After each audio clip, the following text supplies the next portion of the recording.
ఈరోజు మా ఊరు కుర్రోళ్ళు ఇద్దరిదే హ్యాపీ బర్త్డే ఉంది ఈరోజు.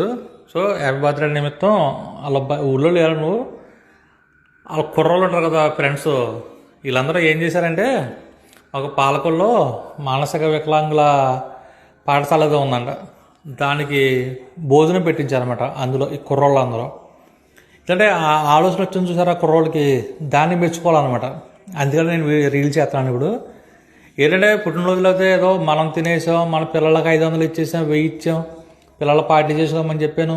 ఈ కాదు, పిల్లలకు నేర్పాల్సింది ఏంటంటే ఒకవేళ పిల్లల పుట్టినరోజులైనా వాళ్ళకు కూడా అదే చెప్పాలి. మనం అలాంటి ప్లేస్కి తీసుకెళ్ళి పిల్లల్ని చూపించాలి కూడా, చిన్నపిల్లలకు కూడా చూపిస్తే తెలుస్తుంది మన అమ్మ నాన్న మనల్ని ఎంత బాగా చూసుకుంటున్నారో. అయ్యో ఇలాంటి వాళ్ళ పరిస్థితి ఇలా ఉందే, మనం వీళ్ళ మీద కొంచెం బెటర్గా ఉన్నాం, మనం ఏదైనా ఒక మంచి చెయ్యాలి, అలాంటివి నేర్చుకుంటారు పిల్లలు. నేర్పాల్సిన బాధ్యత కూడా ఉంది.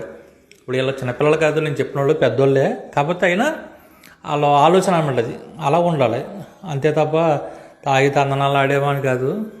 నాకైతే చాలా హ్యాపీ అనిపించింది. మా కుర్రోళ్ళు అప్పుడప్పుడు ఎప్పుడు చేస్తారు, నేను కూడా చెప్తాను ఎవరు ఏదన్నా ఆల్రెడీ చేసినప్పుడు చెప్పండి అని. ఇలాంటి కుర్రోళ్ళు ఊరికి ఇలాంటి కుర్రోళ్ళు కంపల్సరీ ఉండాలన్నమాట. అది అది పద్ధతి అనమాట, కుర్రోళ్ళు నేర్చుకోవాల్సింది.